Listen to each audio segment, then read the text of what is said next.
الاسبوع اللي فات اتكلمنا عن المدعو طارق عبد الجابر اللي طالع يقول في كل مكان، والنهارده على فكره كان كاتب حاجه مقال او حاجه كده على احد مواقع التواصل الاجتماعي، بيقول فيها ان انا خدت وعد من الرئيس عبد الفتاح السيسي عشان ارجع البلاد، وانه فوجئت بمصطفى بكري بيهاجمني بشده وبيحرض على اعتقالي، وانا يعني فوجئت وانا في دموع الفرحه بقرب عودتي الوطن بظهور فلان ده على قناه صدى البلد، وعلى مدى 3 أسابيع بيحرض ضدي وبيهاجمني بشده وبيحاول انه يعني يحرض على اعتقالي. انا طبعا بكره ان شاء الله هقدم بلاغ لاداره التحفظ ل يعني اتخاذ الاجراءات القانونيه وغيرها من البلاغات ان شاء الله، لاني انا عايز اقول كلمه بغض النظر عن اي شيء.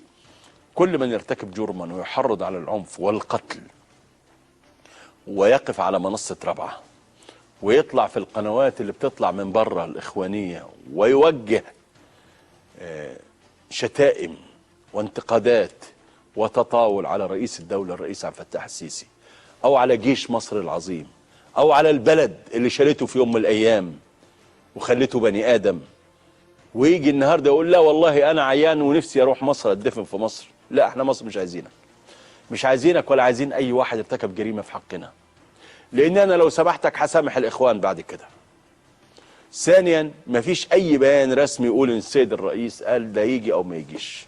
اذا كان صحفي قال هذا الكلام فالمسؤول عنه هو الصحفي، انما مفيش حد ارتكب جريمه في حق البلد دي هنتسامح معاه، والا بكره هنطلع مرسي وهنطلع غيره.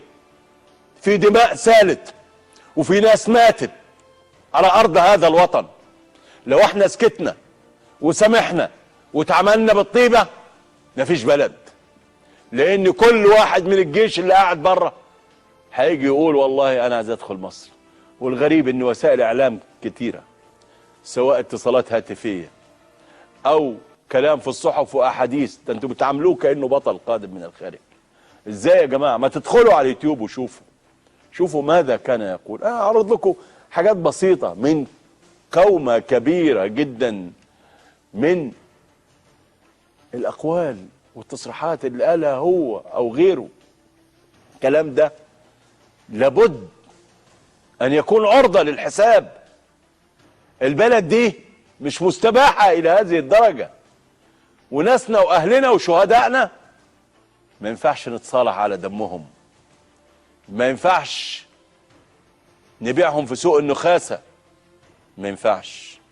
بعد الاذان معكم لنواصل الحديث حول هذه القضية. طالب كل الناس هي لازم تنزل. ده الحكم العسكري، ده الحكم العسكري اللي ادى في اكثر من 1500 نفر يعني حقيقي راحوا ضحيه يعني ملايين من الشعب المصري. حادث القطار وغيره، ودلوقتي نفس اللي حصل.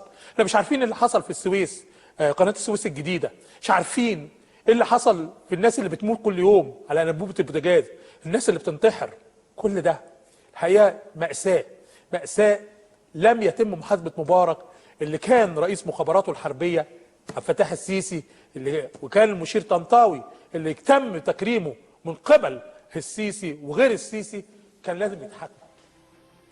ده الجزء اليسير من المدعو طارق عبد الجابر.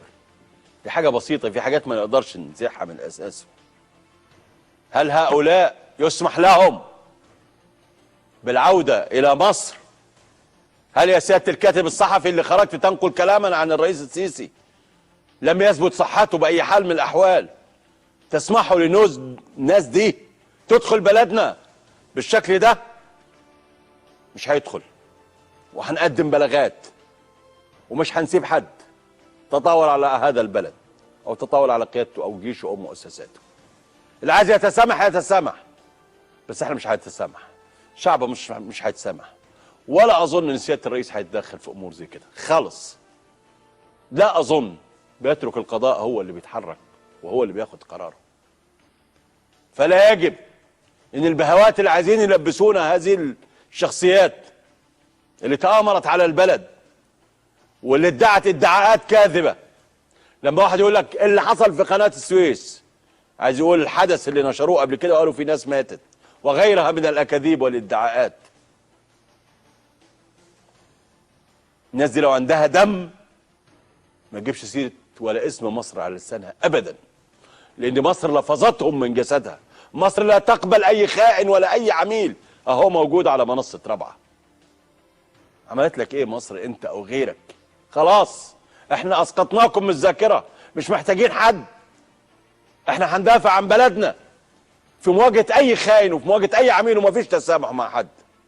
مفيش تسامح مع حد. معنا الاستاذ ماجد فاروق من القاهره. السلام عليكم يا استاذ مصطفى. اهلا يا استاذ ماجد، اهلا وسهلا. اهلا بك يا باشا.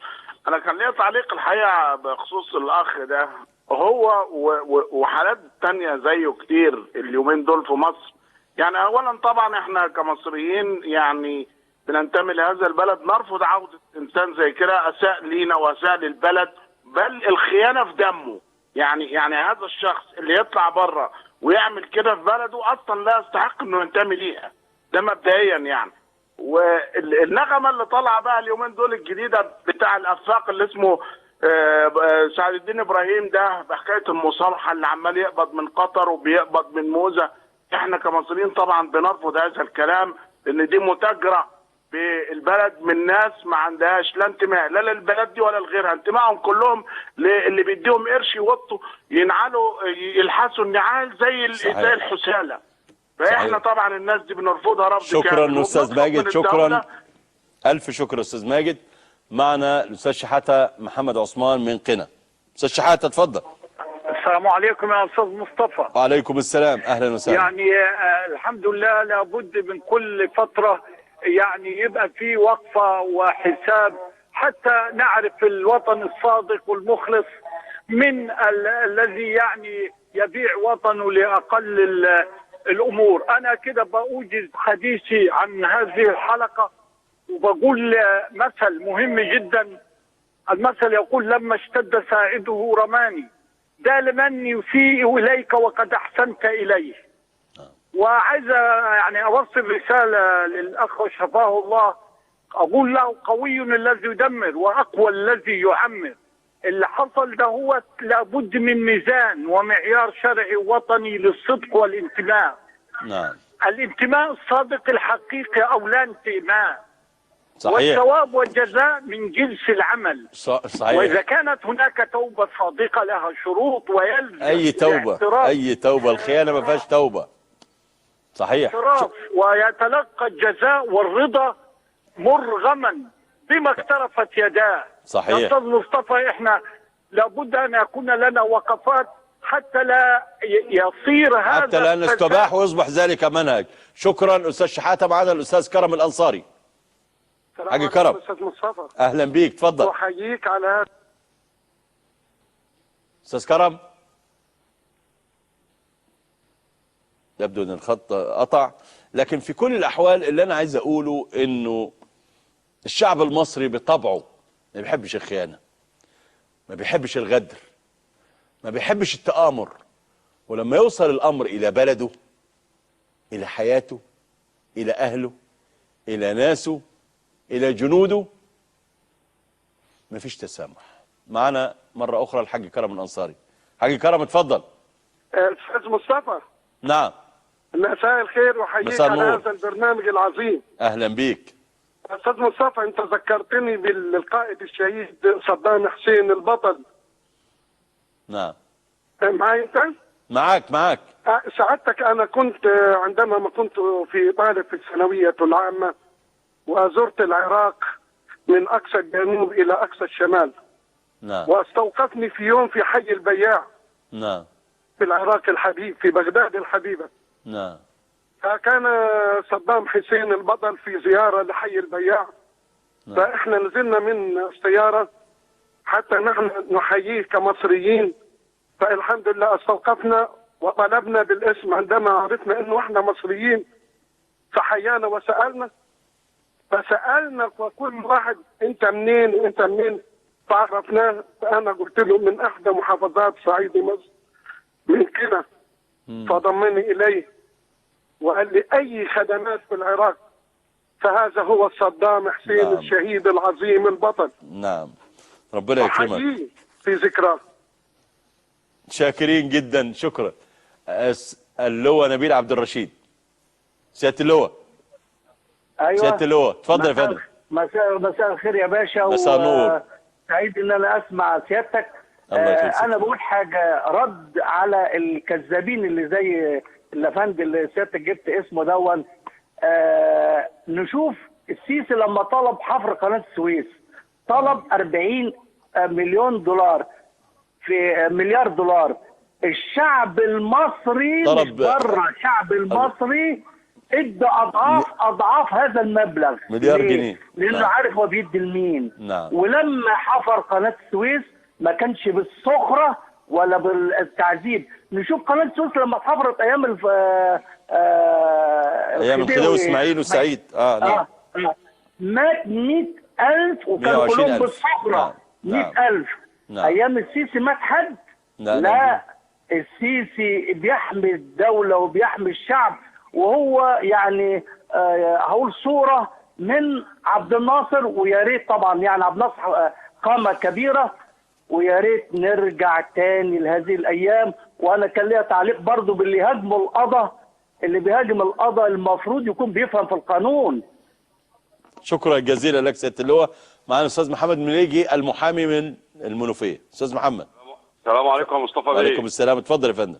من ارضنا ارض وسنا محافظه المنوفيه بنقدم لحضرتك اسمى يد احترام اهلا بيك يا والتقدير فندم. اهلا استاذ على الاداء المتميز والمحترم للبرنامج حقائق واسرار. ربنا يخليك. ثانيا بنقدم تهنئه للسيد الرئيس عبد الفتاح السيسي على نجاح القياده المصريه في احتواء ازمه الطائره المصريه.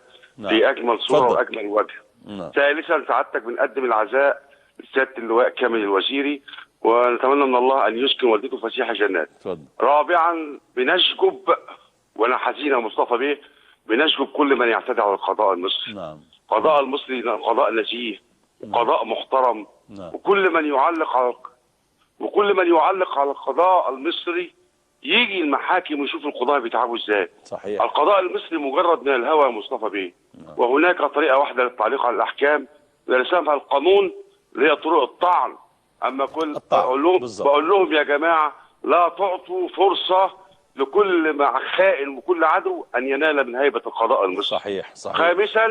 خامسا المجرم طارق عبد الجابر مصر بتلفظه، وشعب المنوفيه بيلفظه، ومدينتي انا مدينه وسنا بتلفظه، وبنقول له لا، احنا جميعا خلف الرئيس عبد الفتاح السيسي، واللي عايزه شعب مصر هينفذ وهيسر ان شاء الله. واخيرا يا مصطفى بيه بقول لك عايزين نعمل حفل تكريم لنساء الصعيد الطاهرات المحترمات. شكرا جزيلا لك. في قلعه الحريه في جريده الاسبوع، ويعمل لهم حفل تكريم. شكرا جزيلا لك يا استاذ محمد. شكرا جزيلا لك. الحقيقه الكلام كتير، وبعتذر لاخواننا في التليفونات، وبعتذر برضو الرسائل الكتيره الحقيقه اللي جاياني بتشجب وبترفض وبتقول لا، مصر اطهر من ان يدنس ارضها ناس اعتدت في يوم من الايام على شرفها وحرضت على العنف فيها باي حال من الاحوال. وعايز اقول لكم لا تصالح مع كل من استخدم سلاح الارهاب والتحريض ضد هذا البلد. لا تصالح مع كل من تآمر وتسبب في قتل جندي او ضابط او مواطن من ابناء الشعب المصري. معلش تليفون اخير بيلح علينا المهندس حسام مصطفى. وسام مصطفى. محمد فتح الله من الجيزه. اهلا وسهلا. اتفضل يا فندم.